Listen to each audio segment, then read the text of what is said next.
Assalamualaikum, salam sejahtera buat kita semuanya, Sobat Sufi alias suka film. Pada kesempatan kali ini saya akan mengulas sebuah film tentang dunia pendidikan yang berjudul Big Brother. Film Big Brother ini adalah sebuah film drama yang dibalut oleh aksi, dibintangi langsung oleh aktor laga ternama yakni Donnie Yen. Sebelum saya melanjutkan alur film ini, klik dulu subscribe, like, dan komen di bawah. Film ini bermula seorang pria bernama Henry Chen melamar untuk menjadi guru. Namun Chen ditolak karena tak punya pengalaman mengajar sama sekali. Namun kemudian Chen diterima setelah ia mengeluarkan surat rekomendasi dari kepala sekolah pendahulunya, yaitu Bapak Fang. Kemudian kepala sekolah menerimanya. Esok harinya guru Chen bersiap untuk pergi ke sekolah. Di sekolah Takji, guru Chen masuk ke kelas yang terkenal muridnya bandel, yaitu F6B. Ketika guru Chen masuk ke kelas, para murid tidak menghiraukan. Mereka sibuk dengan apa yang mereka lakukan. Ada yang bermain gitar, masak mie, main game, dan ada yang tidur. Chen kemudian mendekati satu persatu dan menjelaskan apa yang ia lihat. Semua murid tetap tidak peduli, sampai akhirnya Chen membidik pancuran air yang ada di kelas menggunakan kapur. Tentu saja para murid basah kuyup. Kemudian Chen mendapat perhatian dan ia berkata, "Selamat datang di kelasku." Ketika jam istirahat, 5 murid nakal berkumpul di gudang basket sambil merokok. Kemudian anak-anak basket datang dan tak terima ruangannya dibuat merokok. Keesokan harinya Chen masuk kelas, tapi disambut dengan jebakan di atas pintu yang dibuat oleh para murid. Untungnya Chen bisa menangkis dan mengenai murid yang ada di pojokan. Kemudian Chen memulai pelajaran dan menjanjikan siapa yang bisa menjawab pertanyaannya boleh pulang. Chen bertanya tentang rokok karena tahu ada murid yang suka merokok. Kemudian ada salah satu murid yang bisa menjawabnya dan ia diperbolehkan pulang. Kemudian Chen memberi pertanyaan lagi dan para murid antusias memberi jawaban. Adegan berpindah ke ruang kepala sekolah. Biro pendidikan meminta kepala sekolah bisa memenuhi target dari biro pendidikan. Kalau tidak bisa, sekolah akan ditutup. Kepala sekolah pesimis akan hal itu. Di kantin ada 5 murid nakal mau makan. Salah satu dari mereka memprovokasi anak basket yang kemarin, dan anak basket membalasnya. Terjadilah perkelahian di antara mereka. Ketika Chen datang ke sekolah, ia menerima kabar kalau 5 murid nakalnya dikeluarkan dari sekolah karena perkelahian. Ternyata mereka masih berkelahi gara-gara tidak terima dikeluarkan. Kemudian Chen datang melerai dan memberi surat penyesalan agar mereka tidak jadi dikeluarkan. Keempat murid mengambil surat penyesalan, tapi Wijong tidak mengambil. Malam harinya Chen mencari informasi data tentang kelima murid nakalnya. Yang pertama, Xiang Zufa. Ia keturunan Pakistan yang hobi menyanyi. Ia bercita-cita menjadi penyanyi terkenal, namun ketika masih kecil, ia sering ditertawakan saat menyanyi, dikarenakan menyanyi lagu Mandarin dengan logat Pakistan, dan ia berkulit hitam. Yang kedua, Wang Denan, gadis tomboy yang hidup di keluarga yang tidak memperhatikannya. Orang tuanya lebih memperhatikan adik laki-lakinya. Ia hobi balapan mobil. Yang ketiga, Guan Xiang.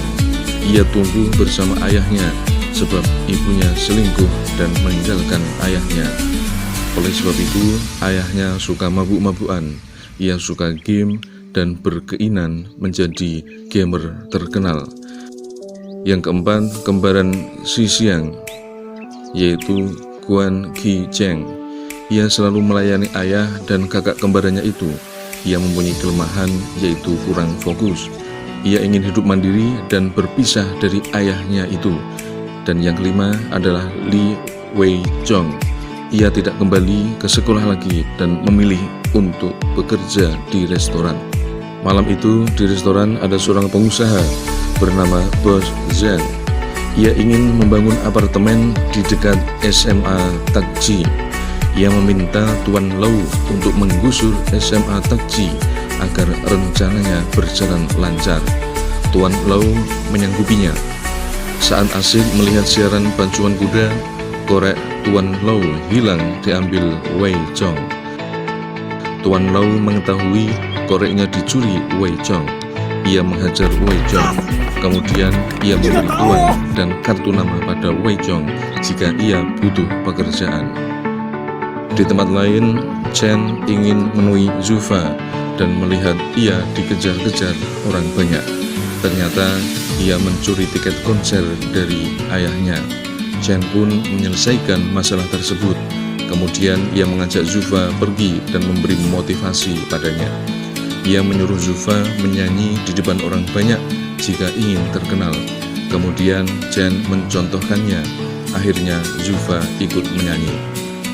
Di rumah Qizheng dan Qixia, ayahnya menyuruh mereka membelikan bir, namun mereka tidak ada yang mau. Ayahnya memarahi Qizheng yang sedang menggarap PR karena berani membantahnya. Sang ayah kemudian mengusir Qizheng. Di luar, Qizheng menggarap PR sampai ia tidur di luar. Esok harinya, Chen menemui ayah si kembar dan mengobrol bareng. Di rumah Denan, ia sedang mengerjakan PR bersama adiknya. Kemudian datang ayahnya dengan membawa alat kosmetik. Ayahnya ingin menjodohkan Denan dengan anak bosnya. Denan menolak dan menyelinap pergi menggunakan mobil ayahnya. Saat akan keluar, Denan dicegat oleh guru Chen. Kemudian Chen mengajak ke tempat go-kart agar Denan bisa puas balapan dengan aman.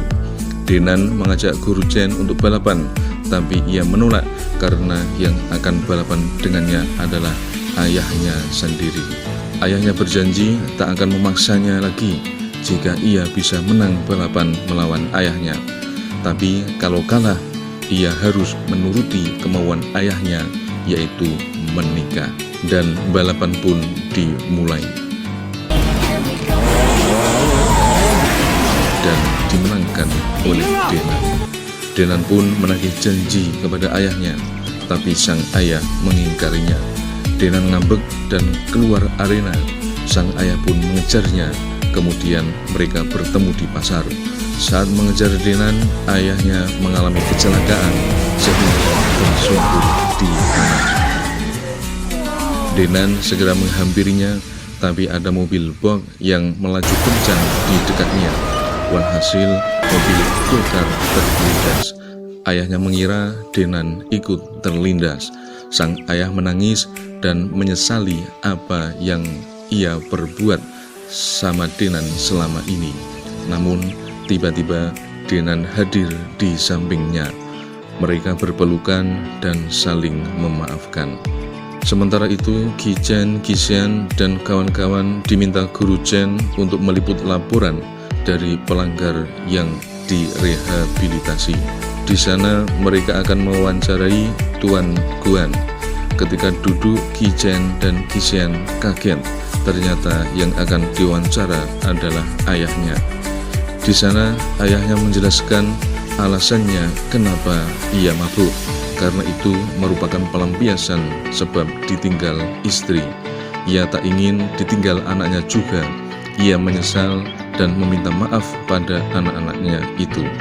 Qizheng dan Qixian menangis mendengar pengakuan ayahnya tersebut. Pada suatu malam, Weizhong mendatangi Tuan Lau, orang yang pernah menghajarnya karena mencuri korek api. Bos Lau ternyata juga seorang bandar judi untuk pertandingan tinju. Ia meminta kepada Wichong untuk meracuni pemain tinju agar lemas dan kalah. Di tempat lain, Guru Chen mendatangi rumah Wichong. Ia bertemu dengan neneknya. Neneknya bercerita bahwa Wichong anak yatim piatu. Orang tuanya meninggal karena kecelakaan. Sebelum pulang, Chen memberi uang pada nenek Wichong dan mengatakan itu adalah uang beasiswa untuk Wichong. Pada malam harinya, Wichong melancarkan aksi, namun sayang, ia ketahuan oleh asisten petinju. Wichong pun dicekoki air putih sebanyak-banyaknya dan dikurung di loker. Kemudian datang Guru Chen yang hendak menjemput muridnya tersebut secara baik-baik, tapi karena terprovokasi, akhirnya terjadi perkelahian. Guru Chen yang berpengalaman menjadi tentara dan menguasai ilmu bela diri merobohkan lawan satu persatu. Akhirnya sang petinju turun tangan dan berkelahi dengan Guru Chen. Guru Chen kewalahan dan dibanting hingga pingsan. Namun sang petinju juga ikut pingsan. Di rumah sakit, polisi menyelidiki kasus ini dan menahan Wichong yang di bawah umur. Sebelum dibawa polisi, Guru Chen menjamin Wichong agar dibebaskan. Akhirnya Wichong dibebaskan dan berjanji akan menjadi anak yang baik dan berbakti kepada neneknya. Esok harinya, aksi Guru Chen diliput media. Murid-muridnya kagum, ternyata Guru Chen mantan marinir Amerika dan alumni SMA Takji. Murid-murid kemudian mencari informasi dari para pekerja di sekolahan yang mengetahui Guru Chen ketika masih SMA. Chen ternyata anak yang nakal sampai ia membuat keributan di acara kelulusan sekolah. Gurunya menyarankan kepada bibinya agar Chen disekolahkan ke militer di Amerika. Chen kemudian berhasil menjadi tentara dan akhirnya ia sadar akan dampak peperangan. Kemudian ia memutuskan kembali ke Hong Kong untuk mengabdi menjadi guru di sekolahannya dulu. Ia menulis surat pada kepala sekolah Fong dan Fong bangga terhadap Chen. Ia menerima Chen menjadi guru di SMA Takji. Chen kemudian bertemu Fong, namun tak lama kepala sekolah Fong meninggal dunia. Ia berpesan kepada Chen untuk menjaga para juniornya. Usai Guru Chen diliput media, ia menjadi bintang di sekolahan. Bahkan murid-muridnya sudah menjadi murid yang baik. Mereka punya visi baru, mendapat nilai yang bagus di ujian publik agar bisa diterima di universitas terbaik. Di antara kelima murid, memang Qi Cheng yang paling bodoh. Ia mengidap penyakit tidak fokus, sehingga ia mengonsumsi obat pintar Ritalin. Saat ujian publik, Qi Cheng hanya mendapat nilai 8 dari 100. Hal tersebut membuatnya stres dan menelan obat Ritalin sebanyak-banyaknya. Di suatu pagi, Qi Cheng tidak sekolah dan mencoba bunuh diri. Untungnya, ia masih bisa diselamatkan, namun harus mendapat perawatan karena overdosis Ritalin. Aksi bunuh diri ini ternyata diliput media. Kepala sekolah mengatakan bahwa aksi bunuh diri ini masalah perorangan. Sampai akhirnya Guru Chen diberhentikan karena tidak sejalan dengan misi sekolahan. Guru Chen pun pergi sambil diikuti isak tangis para muridnya.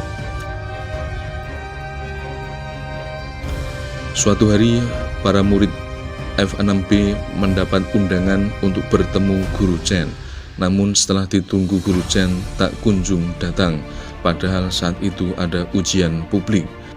Karena mereka rindu pada Guru Chen, mereka meluangkan waktu untuk menghadiri undangan. Sementara Guru Chen tidak mengetahui undangan tersebut. Ia mendapat chat dari muridnya, kenapa tak kunjung datang. Ternyata yang mengundang adalah Bos Sing yang mengatasnamakan Guru Chen. Ia bermaksud untuk merusak sekolahan agar menjadi sekolahan yang tidak layak dan ia bisa membangun apartemen. Guru Chen kemudian mendatangi sekolahan. Setelah sampai, ia menghajar anak buah Sing sampai babak belur. Kemudian Sing bertemu Chen. Ternyata Sing punya dendam pada guru Chen bukan karena kejadian di arena MMA, tapi ketika ia membuat keributan di acara kelulusan sekolah. Singlah yang memainkan piano dan Chen telah mematahkan jari tangannya. Kemudian mereka berdua bertarung. Pertarungan diakhiri guru Chen merebut pisau dari Sing dan menancapkan pada pahanya sendiri sebagai bentuk permintaan maaf pada Sing atas peristiwa di masa lalu. Akhirnya murid-murid bisa mengikuti ujian publik dan film diakhiri dengan kebahagiaan masing-masing.